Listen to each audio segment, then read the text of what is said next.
Hello everyone, welcome back to my channel. हमारा आज का टॉपिक है टैली में मल्टी लेजर, यानी कि एक साथ बहुत सारे लेजर कैसे क्रिएट करते हैं और कौन सा लेजर किस ग्रुप के अंडर आएगा, आज हम वो भी सीखेंगे। आज की वीडियो में आप ए टू जेड यानी कि हर एक लेजर को सीख लेंगे। चाहे आप मल्टीनेशनल कंपनी की अकाउंटिंग कर लेना, आज की वीडियो को देखने के बाद आपको लेजर के बारे में तो कोई दिक्कत नहीं आने वाली। तो चलिए शुरू करते हैं। सबसे पहले आपको चार्ट ऑफ अकाउंट्स में अकाउंटिंग मास्टर्स में लेजर को सिलेक्ट करना है। उसके बाद आपको मल्टी मास्टर्स को सिलेक्ट करके मल्टी क्रिएट को सिलेक्ट करना है। अंडर ग्रुप में आपको ऑल आइटम रखना है। नेम ऑफ लेजर, हमारा सबसे पहला लेजर है परचेज अकाउंट, जिसमें हम माल खरीदेंगे तो परचेज अकाउंट के अंडर ही रखेंगे और इसका ग्रुप होगा परचेज अकाउंट। नेक्स्ट हमारा आता है परचेज रिटर्न। अगर हमने माल वापसी किया है तो हम परचेज रिटर्न के लेजर में उसको रखेंगे, ये भी अंडर परचेज अकाउंट्स के ही आएगा। नेक्स्ट आता है रजिस्टर्ड सेल।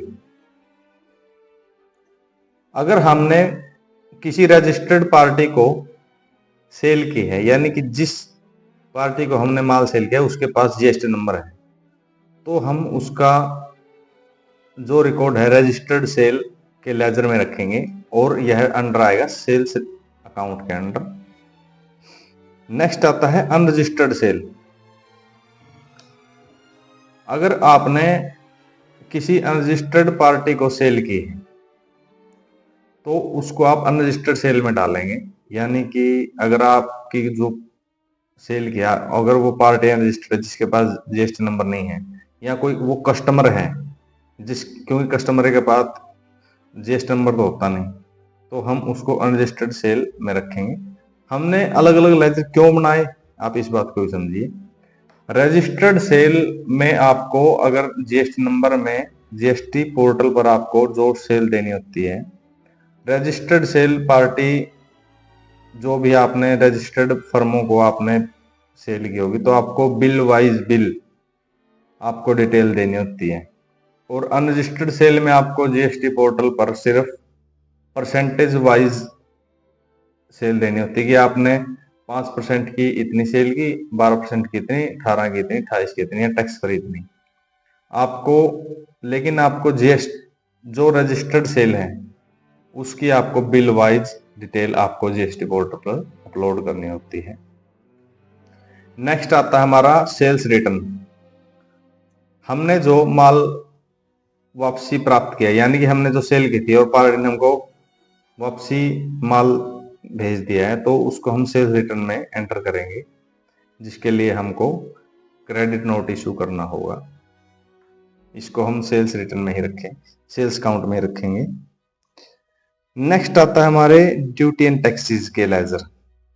सबसे पहला CGST, under duty and taxes SGST, duty and taxes IGST, duty and taxes.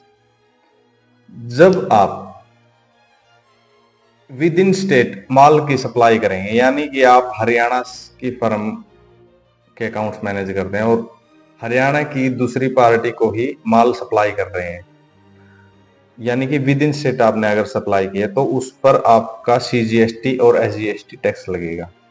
यानी कि अगर 18% के आइटम है उसमें 9% तो सीजीएसटी होगा और 9% होगा एसजीएसटी, यानी कि 9% तो होगा सीजीएसटी यानी सेंट्रल गवर्नमेंट का हिस्सा उस टैक्स में, और 9% होगा स्टेट गवर्नमेंट यानी एसजीएसटी का हिस्सा।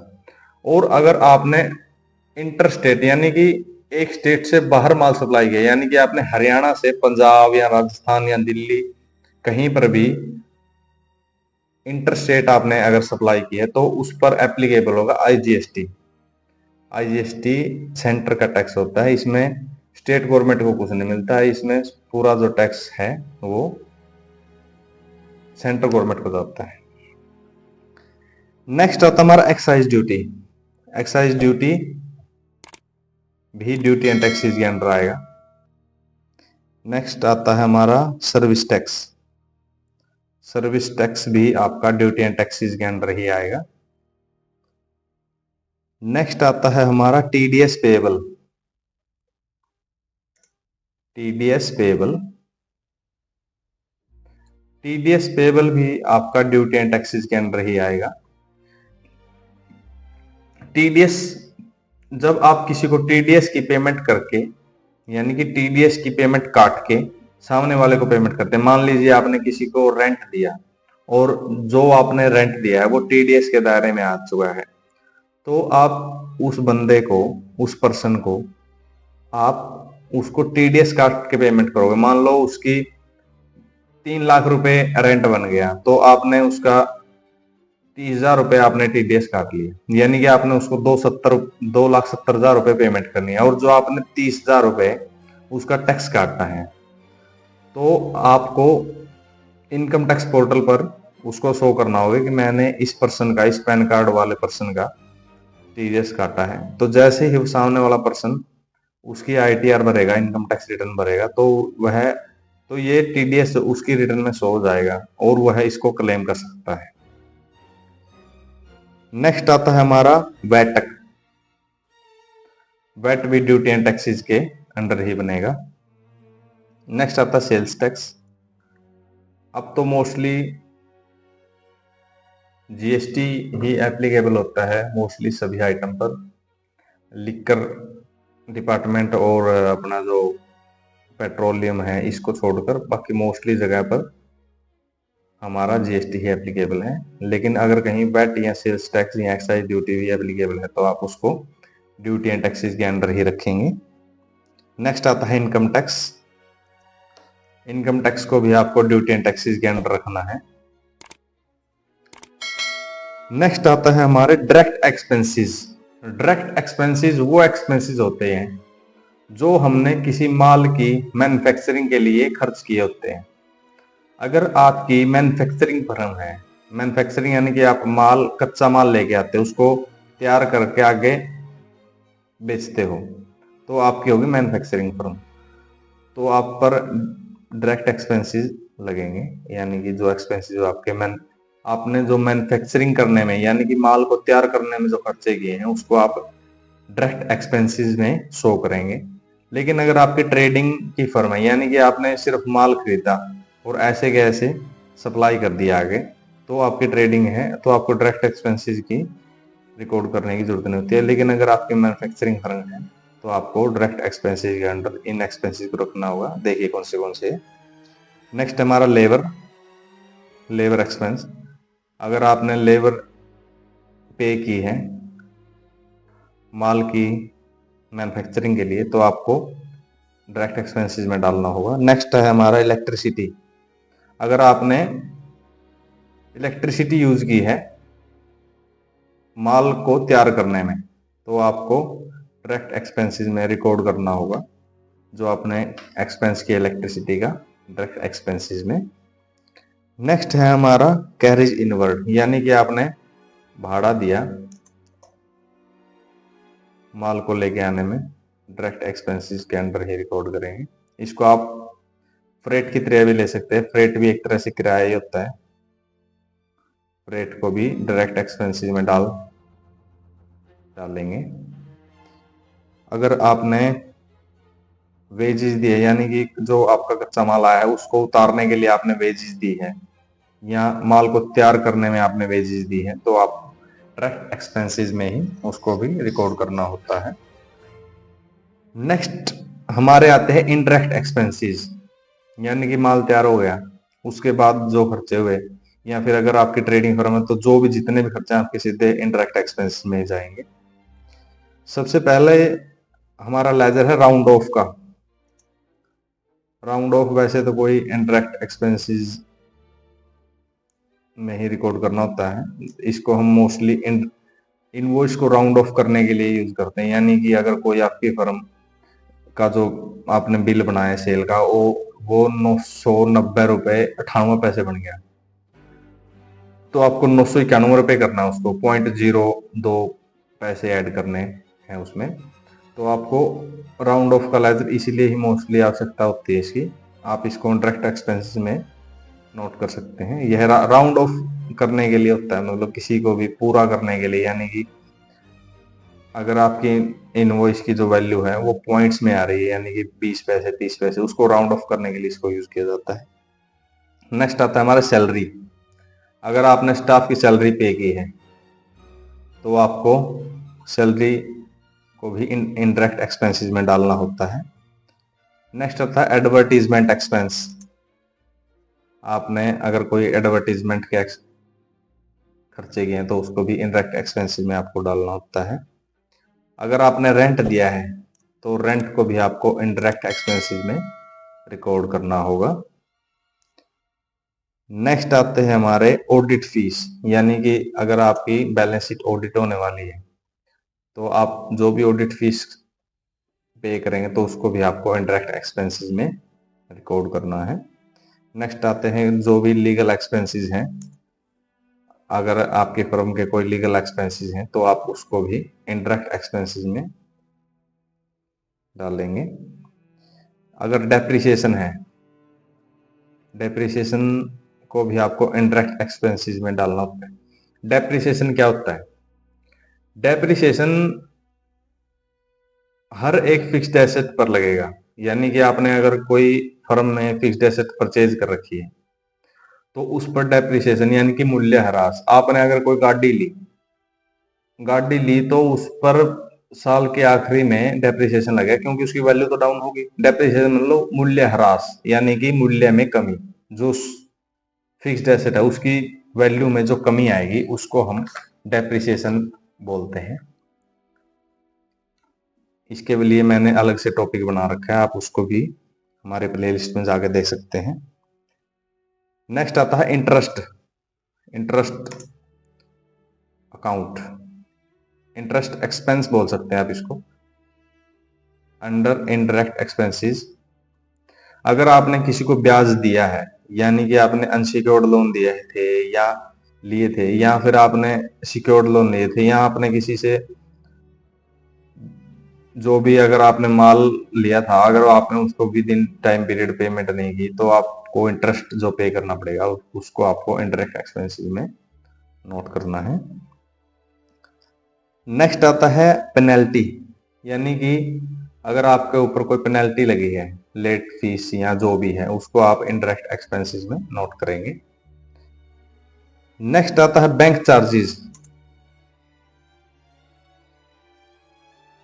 जो भी आपके बैंक चार्जेस होंगे वो आपको उसको इनडायरेक्ट एक्सपेंसेस में नोट करना होता है। नेक्स्ट आता है कमीशन अलाउड।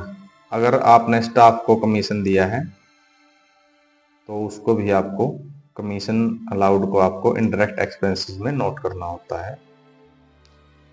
नेक्स्ट आता है डिस्काउंट अलाउड। अगर आपने किसी पार्टी को डिस्काउंट दिया है तो आप उसको भी इनडायरेक्ट एक्सपेंसेस में ही नोट करेंगे। नेक्स्ट आता है आपका डोनेशन। अगर आपने किसी को डोनेशन या फिर चैरिटी दी है तो आप उसको इनडायरेक्ट एक्सपेंसेस में नोट करेंगे। नेक्स्ट आता है फ्री सैंपल। अगर आपने फ्री सैंपल के तौर पर गुड्स दी हैं, यानी कि आपने माल दिया है फ्री सैंपल के तौर पर, उसको भी आप इनडायरेक्ट एक्सपेंसेस में नोट करेंगे। नेक्स्ट आता है इंश्योरेंस। इंश्योरेंस आपकी गुड्स की भी हो सकती है, आपके व्हीकल की भी हो सकती है, या कोई और भी। हाँ, अगर लाइफ इंश्योरेंस है, यानी कि अगर प्रोप्राइटर की इंश्योरेंस है, उसको तो इसमें रिकॉर्ड करेंगे नहीं, क्योंकि वो तो एक तरह है ड्राइंग होगी।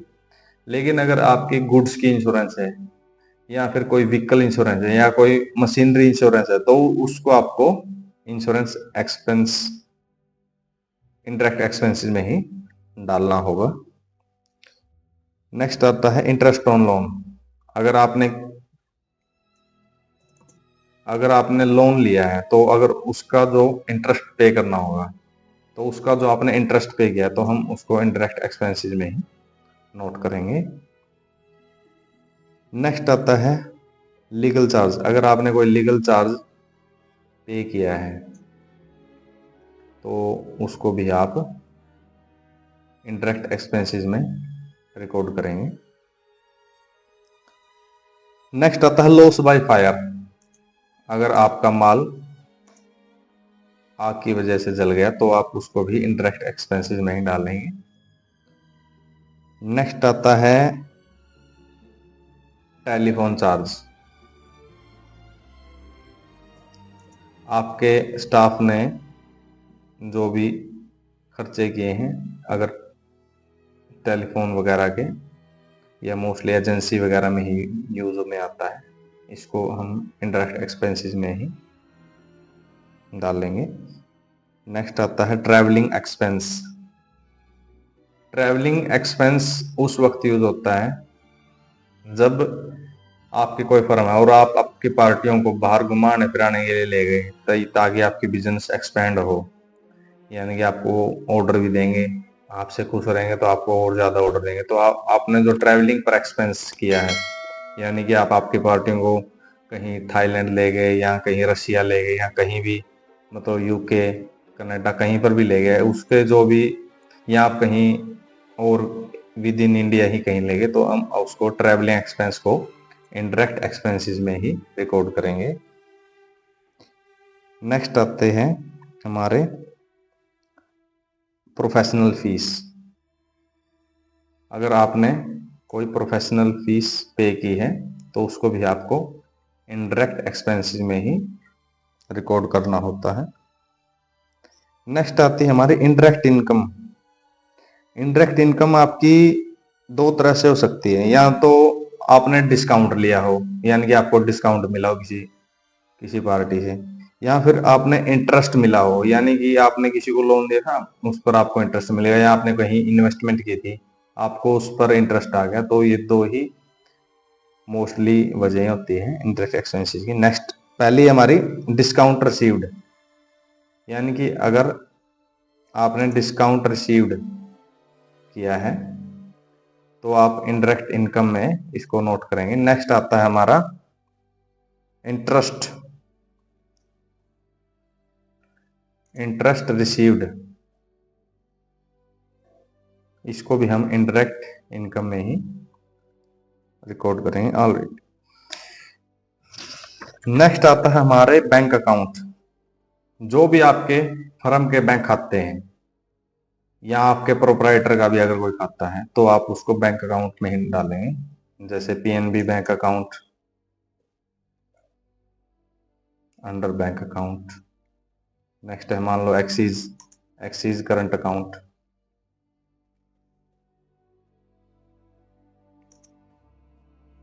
यह भी आ गया हमारा बैंक अकाउंट्स के अंडर। मान लो नेक्स्ट आ गया हमारा HDFC saving account.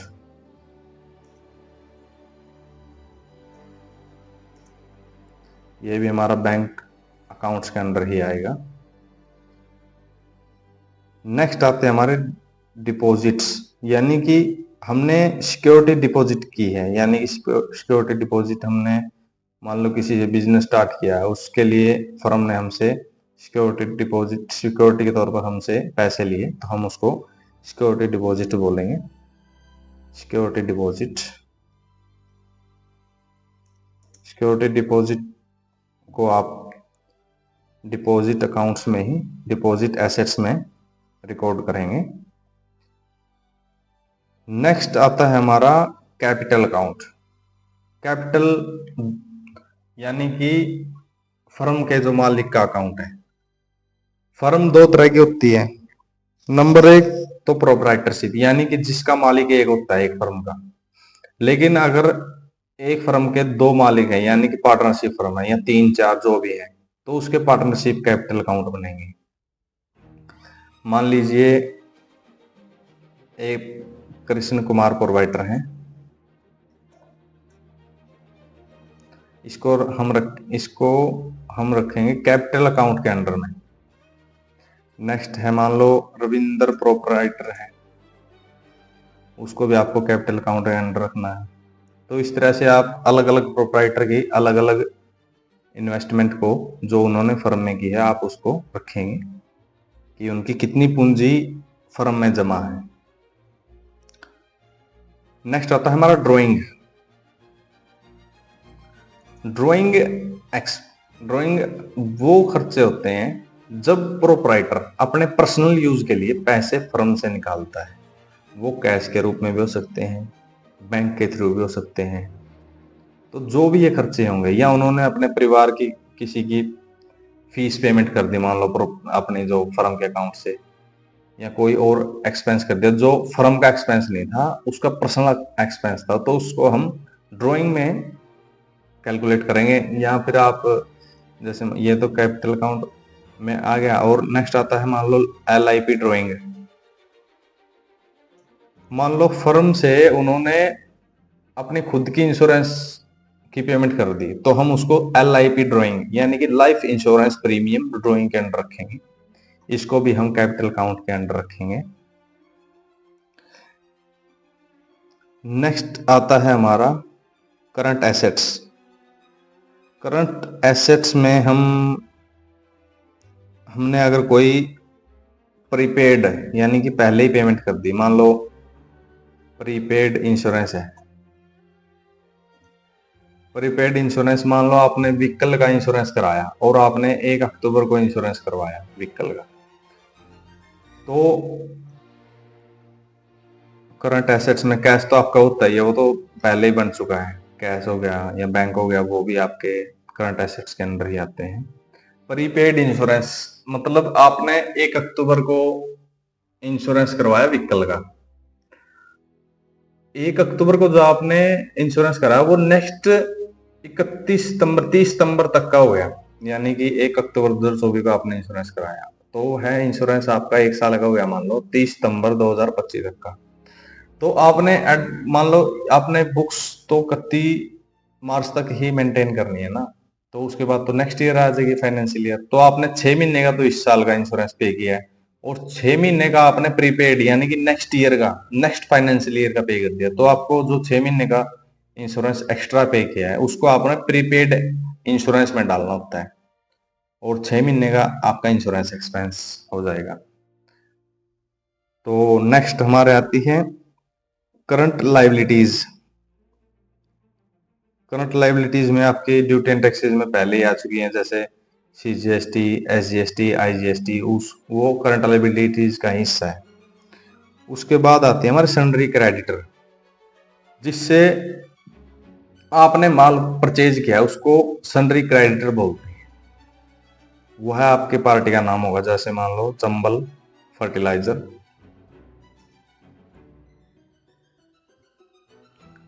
Under sundry creditor रखे हैं, जिससे हमने माल परचेज किया वो सन्ड्री क्रेडिटर होते हैं, जिसको हमने माल सेल किया हम वो होता है सन्ड्री डेटर। नेक्स्ट है मान लो buyer crop science,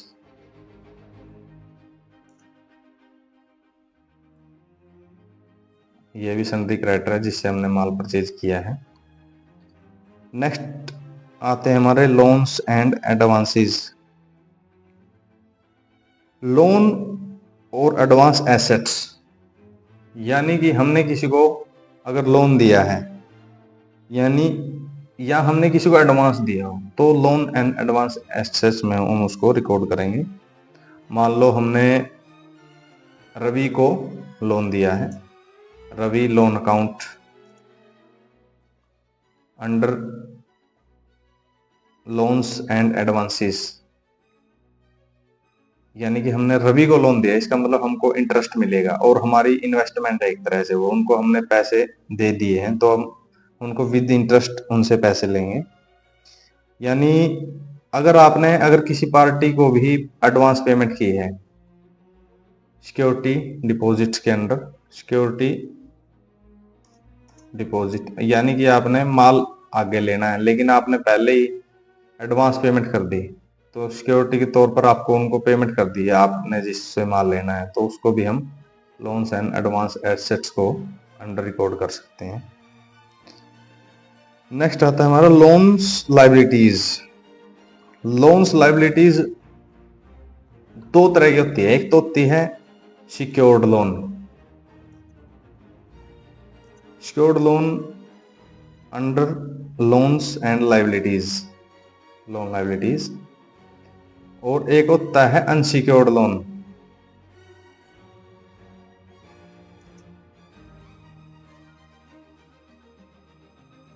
unsecured loan, under loans liabilities. Secured loan वो लोन होता है जब फर्म लोन लेती है अपनी एसेट्स को गिरवी रख के, यानी कि हमने कोई कागज वगैरह देने पड़े जिसमें पेपर वर्क हुआ। मान लो हमने जो हमारी फैक्ट्री है उसके नाम पर लोन लिया, या हमारी गुड्स जो है, जो भी हमारा स्टॉक है, अगर हमने उसकी एवज में लोन लिया है, हमने उसके डॉक्यूमेंट्स प्रोवाइड किए हैं जो लोन देने वाला उसको, यानी कि बैंक हो गया एक तरह से, क्योंकि बैंक ही ऐसे करते हैं भी, हमसे वो डॉक्यूमेंट लेगा और हमको तब पैसे देगा लोन के तौर पर, उसको बोलते हैं सिक्योर्ड लोन। एक होता है अनसिक्योर्ड लोन, यानी कि हमने किसी से भी, हमने जान पहचान वाले से लोन ले लिया और हमने उसको ना तो ही कोई डॉक्यूमेंट प्रोवाइड किए, हमने बस वैसे ही आपसी बोलचाल में ही उनसे पैसे ले लिए, तो उसको बोलते हैं अनसिक्योर्ड लोन। इसको हम लोन्स एंड लायबिलिटीज में रखेंगे।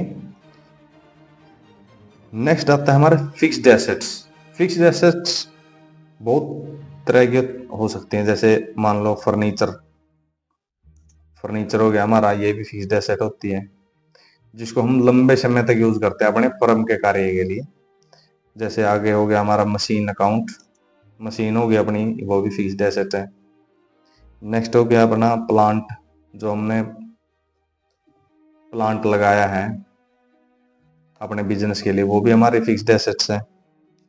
मोबाइल प्रोवाइड किया पूरे स्टाफ को या अपने ऑफिस में, तो उसको भी फिक्स्ड एसेट के अंदर रिकॉर्ड कर सकते हैं। नेक्स्ट हो गया हमारा कंप्यूटर, अगर कंप्यूटर वगैरह परचेज कर रखे हैं तो उसको भी फिक्स्ड एसेट्स के अंडर रिकॉर्ड करेंगे। नेक्स्ट आता है अपना फर्नीचर एंड फिटिंग्स, उसको भी आप फिक्स्ड एसेट के अंदर रखेंगे। नेक्स्ट आ गया आपका लैंड एंड बिल्डिंग। अगर जो अपनी लैंड है यानी जमीन है या बिल्डिंग है, उसको भी आपको फिक्स्ड एसेट के अंदर रखना होता है। अपनी होगी गुडविल को भी आपको फिक्स्ड एसेट के अंदर रखना होता है, यानी कि एयर कंडीशनर हो गया, ये भी हमारी फिक्स्ड एसेट होती है। फिक्स्ड एसेट वो होती है जब हम किसी वस्तु का लंबे समय तक फर्म में यूज करने वाले हैं, नेक्स्ट कई सालों तक, तो उसको बोलते हैं फिक्स्ड एसेट। लेकिन अगर हम एक ही साल में उस वस्तु का प्रयोग कर लेंगे, मान लो कैश हो गया या बैंक हो गया, उसको बोलते हैं करंट एसेट्स, क्योंकि हम उसको डेली यानी कि कैश इन करा सकते हैं हम विद इन फाइनेंशियल ईयर। तो इस तरह से फिक्स्ड एसेट और करंट एसेट्स में फर्क होता है। बैंक ओसीसी अकाउंट, या अगर आपने कैश क्रेडिट लिमिट भी बोलते हैं जिसको, cash credit limit, bank OCC के अंडर हम इसको रिकॉर्ड करते हैं। अगर हमने लोन लिया हो बैंक से तो बैंक ओसीसी अकाउंट हमारा खोलेगा।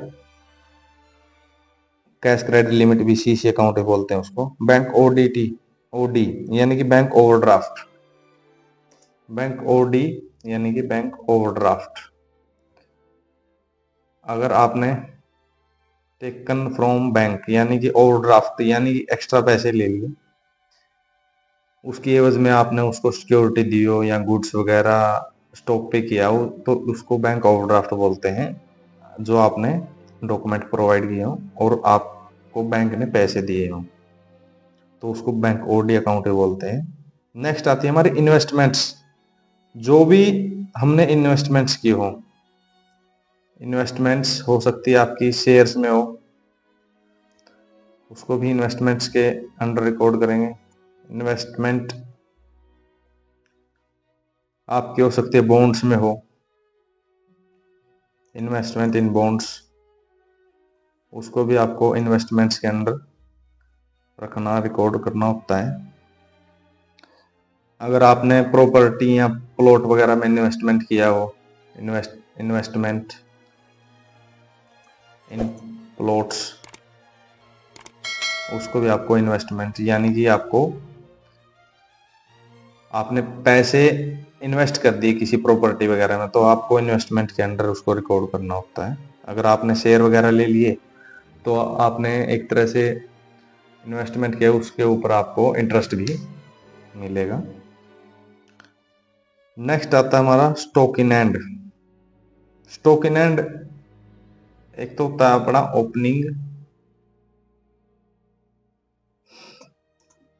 ओपनिंग स्टॉक, इसको आपको स्टॉक इन हैंड में रखना होता है। एक आता है आपका क्लोजिंग स्टॉक, इसको भी आपको स्टॉक इन हैंड में रखना होता है। ये क्या होता है? ओपनिंग स्टॉक मान लो आपने 1/4/24 को आपकी फर्म की बुक्स स्टार्ट की, यानी आपने 1/4/24 को आपने बुक्स की स्टार्टिंग की है, तो 31/3/24 को जो भी आपका स्टॉक था आपकी फर्म में, तो वह 1/4 को यानी कि नेक्स्ट फाइनेंशियल ईयर में वो हो गया ओपनिंग स्टॉक। और 1/4/24 से आगे फिर आपकी आ गई 31/3/25, तो 31/3/25 को आपका जो स्टॉक बचा है, जो आपने सेल परचेज किया, उसके बाद जो आपका माल पड़ा है जितनी वैल्यू का पड़ा है, उसको बोलते हैं क्लोजिंग स्टॉक। यानी कि फाइनेंशियल ईयर की स्टार्टिंग में जो आपके पास स्टॉक है वो तो है ओपनिंग स्टॉक, जो साल की आखिरी में, फाइनेंशियल ईयर की आखिरी में जो आपके पास स्टॉक है उसको बोलते हैं क्लोजिंग स्टॉक। नेक्स्ट आता है हमारा suspense account. Suspense account, under suspense account, बहुत बार क्या होता है बिजनेस में, बहुत बार बैंक में एंट्रीज आ जाती है, मान लो हमको उसका पता नहीं होता कि वो किसकी एंट्री है, क्योंकि बहुत बार पार्टियां में जो है स्क्रीनशॉट वगैरह नहीं देती ऑनलाइन पेमेंट का, या मान लो कोई चेक नंबर है जिसका हमको पता नहीं है भाई ये किसका चेक नंबर है, किसने ये हमको दिया है, तो उस वक्त सस्पेंस अकाउंट क्रिएट किया जाता है, ताकि हम जो भी एंट्रियां हैं जिसका हमको पता नहीं है भाई किसकी ट्रांजैक्शन है, तो हम उसको सस्पेंस के अंदर डाल देते हैं। और नेक्स्ट फिर हम पार्टियों से पूछ लेते हैं भाई ये पेमेंट आपने किया है, या फिर खुद पार्टियां हमको बोल देती हैं भाई हमने आपकी ये पेमेंट की थी, आपने ये जमा नहीं कर रखी, तो हम सस्पेंस अकाउंट में तभी उस पेमेंट को देख लेंगे कि हाँ इस तारीख को ये पेमेंट आई हुई है तो ये इस पार्टी की, तो इसलिए आपको सस्पेंस अकाउंट भी जरूर बनाना चाहिए। नेक्स्ट आता है हमारे प्रोविजंस। प्रोविजंस होते हैं हमारे रेंट पेएबल हो गया, मान लो अगर आपने इस फाइनेंशियल ईयर में रेंट की पेमेंट नहीं की और आगे पेमेंट करोगे, तो रेंट पेएबल का प्रोविजन आप बना लोगे। एक हो गया जैसे कमीशन पेएबल, आपने इस बार इस फाइनेंशियल ईयर में तो आपने कमीशन दिया नहीं, आपके जो वर्कर है, आप बोले कि भाई नेक्स्ट ईयर में देंगे, तो हम उसको जो कमीशन है उसको कमीशन पेएबल में ट्रांसफर कर देंगे और उसको प्रोविजंस के अंडर रखेंगे। यानी कि जिन खर्चों को आप नेक्स्ट फाइनेंशियल ईयर में टाल देते हो, भाई नेक्स्ट फाइनेंशियल ईयर में जिसका भुगतान करेंगे उसको प्रोविजंस के अंडर रखेंगे। नेक्स्ट आती है हमारी डायरेक्ट इनकम या इनडायरेक्ट इनकम। बहुत बार जैसे आपकी फर्म है कोई ट्रांसपोर्टेशन का काम करती है, तो उसमें आपको फ्रेट से इनकम होगी, भाड़े किराए से फ्रेट।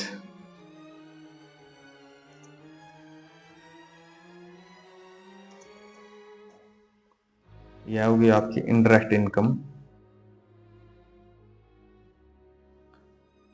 और मान लो आपकी डिलीवरी फर्म है, आप सामान की सप्लाई करते हैं आगे, तो डिलीवरी इनकम भी होगी आपकी, इसको भी आप इनडायरेक्ट इनकम में रिकॉर्ड करेंगे, अंडर डालेंगे। अगर आपने ट्रांसपोर्टेशन